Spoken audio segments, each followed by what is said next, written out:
The first sign vanished on a Tuesday. The second was gone by Friday, and by the time Laura Bennett from the HOA tore down my seventh private property marker, I'd reached my limit.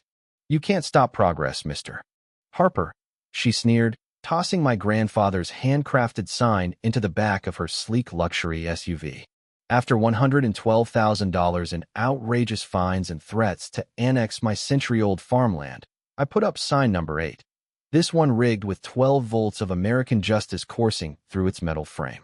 The look on Laura's face when the current jolted her polished fingertips was worth every penny, but my electrified stand for constitutional property rights came with a price. Had I brilliantly safeguarded my heritage, or had I just zapped myself into a lawsuit that could strip me of everything? Standing at my property line, I could still hear my grandfather's voice from 40 years ago. "Remember, son, a man's right to his land is sacred in America." For 3 generations, my family has worked this 5-acre plot in Oakwood County, where my grandfather built our farmhouse with his weathered hands in 1954. This land isn't just soil and grass, it's the Harper legacy. That all changed 3 years ago when bulldozers from Greenview Estates roared in, ripping up the neighboring farmland. Within months, identical mansions replaced fields of corn. Then came the letters, fancy envelopes with gold-embossed HOA logos welcoming me to their association, claiming some zoning loophole had swallowed my homestead into their domain. I tossed those letters into the wood-burning stove my grandfather built. But soon, menacing notices arrived, stamped with red violations. My weathered barn was an eyesore. My 1963 John Deere tractor was improperly stored equipment, and my chicken coop broke their livestock rules. The real trouble started when Laura Bennett took over as HOA president. I still remember her strutting onto my porch in her designer heels, diamond earrings glinting in the sun, looking down at my home with disdain. "Mr. Harper," she said, her smile never touching her eyes. "As a former corporate attorney, I specialize in problem properties, and your little farm is officially problem number 1. She handed me a thick binder labeled Greenview Estates Homeowners Association bylaws and architectural guidelines, flagged with dozens of tabs marking alleged violations. The fines totaled more than my yearly pension.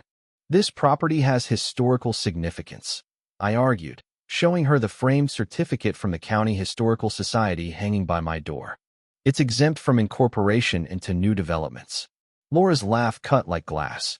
"That exemption expired when the county rezoned last year. Check Section 12.4 of your property tax assessment." She pulled a glossy brochure from her leather bag. "We're planning a lovely community garden right where that barn stands. You should thank us for boosting your property value." As she sped off in her pristine SUV, I noticed my Eastern Boundaries private property sign, there for decades, was gone, replaced by a tiny Greenview Estates marker. The fight had begun. The first clash happened on a Sunday morning. I caught Laura and 2 HOA board members yanking out my newly replaced sign. "Excuse me," I said, struggling to stay calm despite my pounding heart. "You're on private property," removing my boundary marker. Laura didn't glance up from her clipboard. "This signage violates Section 8.3 of the HOA bylaws. No unauthorized signs visible from community roads." "This isn't your jurisdiction," I countered, handing her a copy of my original deed. "My property predates your development by 67 years. She flashed that icy, rehearsed smile. "Actually, Mr. Harper, county records show your land was rezoned last year. You're under our rules now." She nodded to her crew, who kept uprooting my sign. "That's theft and trespassing," I said, my voice finally cracking with fury. Laura tilted her head. "Feel free to voice your concerns at our next board meeting. Tuesday, 7 p.m., Greenview Clubhouse." She handed me another violation notice. "And please move that tractor by Wednesday. It's $250 a day until you comply." I installed a new sign the next day, cemented 3 feet deep. It was gone by noon. Another, bolted to a metal post, vanished by morning. This went on for weeks, each sign sturdier, each one disappearing when I wasn't home. After rigging a hidden camera in a birdhouse, I caught Laura and her team sawing through the metal post of sign number 6. I showed the footage to Sheriff Thompson, who looked away awkwardly. "Jack, I feel for you, but this is a civil matter. Get a lawyer, quick." $3,000 of my retirement savings later, Attorney Grayson's grim face said it all before he spoke. "They're in a legal gray area that'd shock most folks," he said, sliding my papers back across his desk. "Your property should be exempt due to its historical status, but fighting this could cost $50,000. HOAs have deep pockets and lawyers on speed dial, so they could just take my land?" My voice broke. "Land my family's owned for generations?" Grayson shut his notebook. "It happens daily across America. My advice: comply or sell before they drown you in fines." That night, I sat on my darkening porch, watching what might have been one of my last sunsets as the owner of Harper Farm. Defeat weighed heavy until Ellen's motorized scooter buzzed up my driveway, a plate of cookies balanced on her lap. "Saw that HOA witch on your land again today," she said, handing me the treats. "My nephew lost his house to an HOA in Florida last year, started with fines for tall grass, ended in foreclosure. They're worse than banks." I bit into one of Ellen's famous molasses cookies. "What would you do, Ellen?" Her cataract-clouded eyes narrowed with sharp wisdom. "My Henry would have found a way to protect what's his. Sometimes you fight fire with fire, or something even more surprising." By month 3, it was chaos. My mailbox overflowed with violation notices. Fines for continuous noncompliance hit $112,000, far beyond my teacher's pension. The breaking point came when I returned home to find Laura overseeing landscapers on my land. They'd felled a 200-year-old oak where my grandfather proposed to my grandmother, replacing it with a sign, "Future site of Greenview Community Garden." "What have you done?" I demanded, my voice shattering at the sight of the downed tree. Laura glanced at her clipboard. "Hazardous vegetation removal, authorized by the board last Tuesday. You'd know if you'd attended." She handed me another notice. "This also notifies you that your noncompliance has triggered Bylaw 14.2, Property Rehabilitation Intervention." Meaning what? The HOA can now enter and modify noncompliant properties. "Barn removal starts next week." She pointed to a surveyor staking yellow markers 20 feet into my land. "The new survey, commissioned by the board, adjusted your property line. This'll be community space soon." I knew their survey was fake. My hands shook as I photographed the tree, the stakes, and Laura's smug face. That night, I couldn't sleep. The image of my grandfather's oak in pieces haunted me. Generations had cherished this land. Now it was being erased by newcomers here less than 3 years. The next morning, I found tire tracks across my garden and my mailbox smashed, a notice inside: Greenview Estates versus Harper, with a court date for a property lien hearing.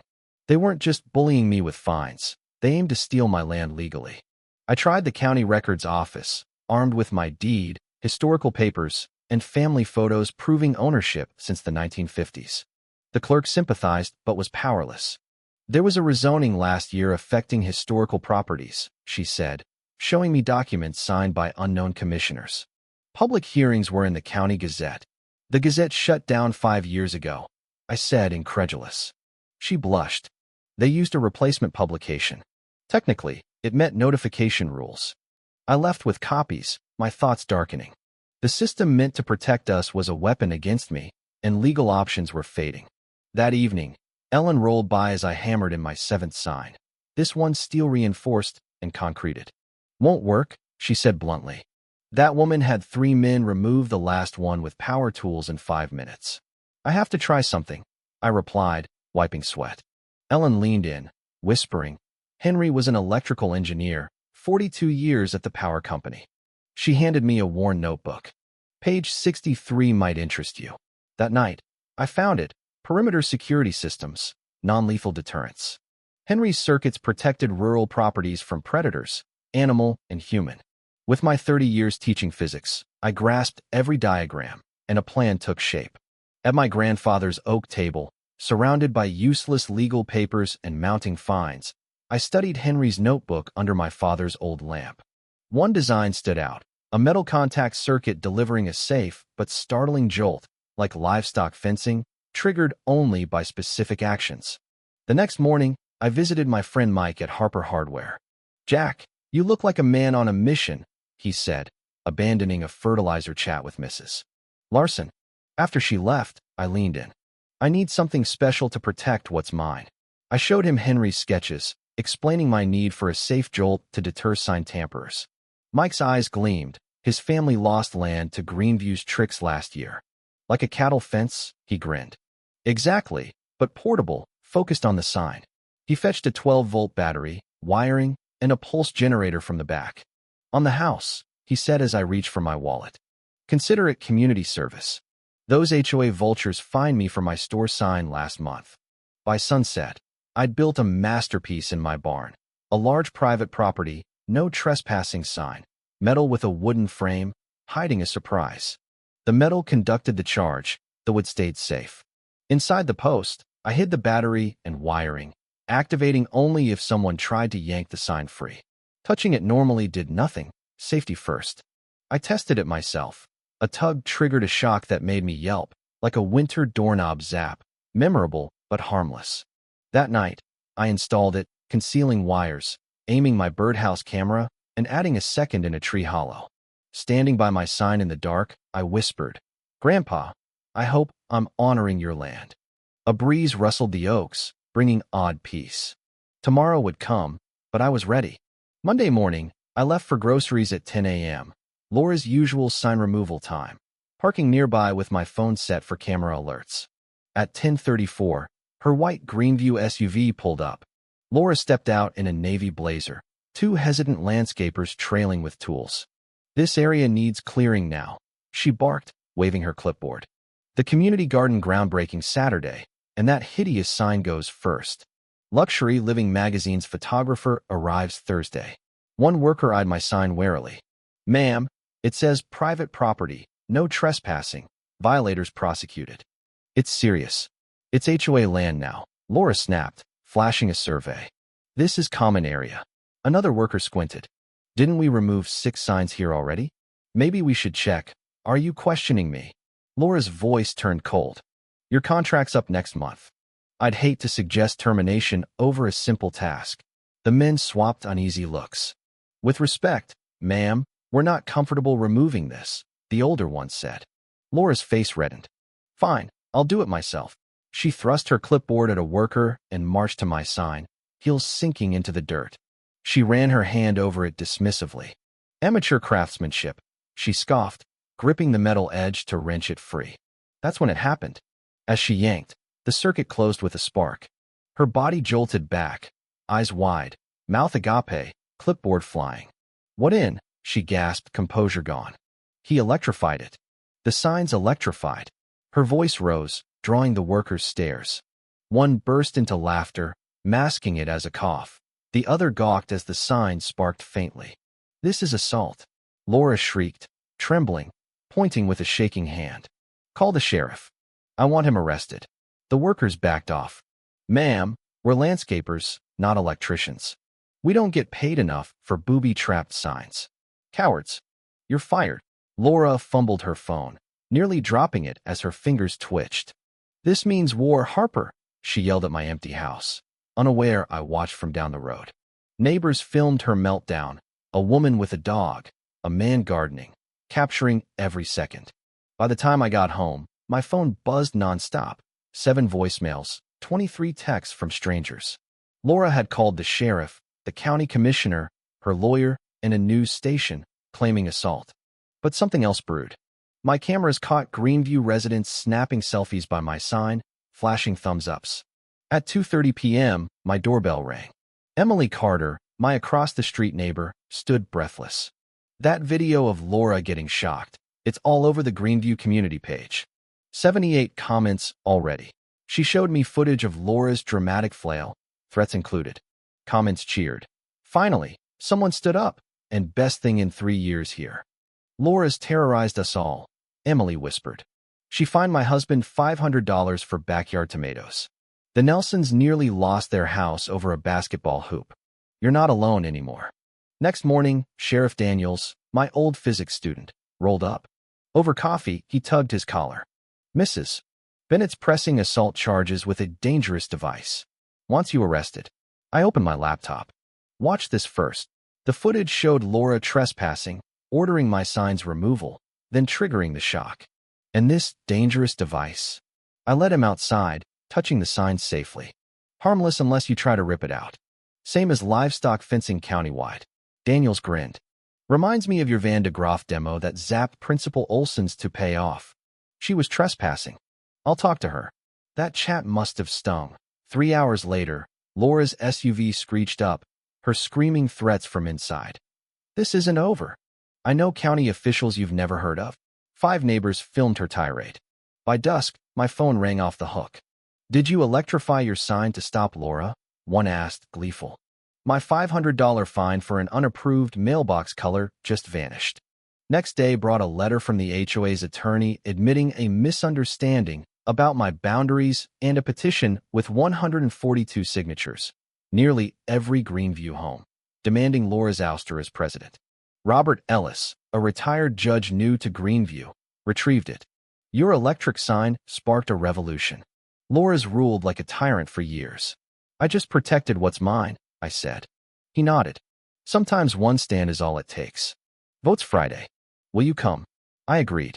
At the Greenview clubhouse, 200 residents packed in. Laura raged as I entered. He has no right here. Ellis countered. Your docs say his land's in Greenview, giving him voting rights. Can't have it both ways. Laura lost 198-2. Ellis took over, exempting my farm from HOA rules and proposing a historical marker for Harper Farm. It passed unanimously. Residents shared Laura horror stories, fines for unapproved flowers, lien threats, retaliation. Martha waited on my porch that night. Henry'd be proud.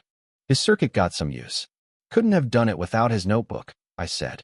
She handed me molasses cookies. Sometimes the old ways win. Tech and lawyers are fine, but a zap of common sense beats all. Next morning, Ellis and 5 residents installed a carved sign, Harper Heritage Farm, Est. 1954, a treasured historical property of Oakwood County. Laura dropped her complaints once we probed her boundary games and HOA fund misuse. Ellis chuckled. She's moving to Arizona. Her house sold fast, and Channel 7 aired Homeowners Electrifying Stand Against HOA Overreach, featuring my story and Greenview's uprising. State Rep. Thomas Reed pushed the Historical Property Protection Act, the Harper Rule, signed by the governor on my porch, shielding historical lands from HOA grabs.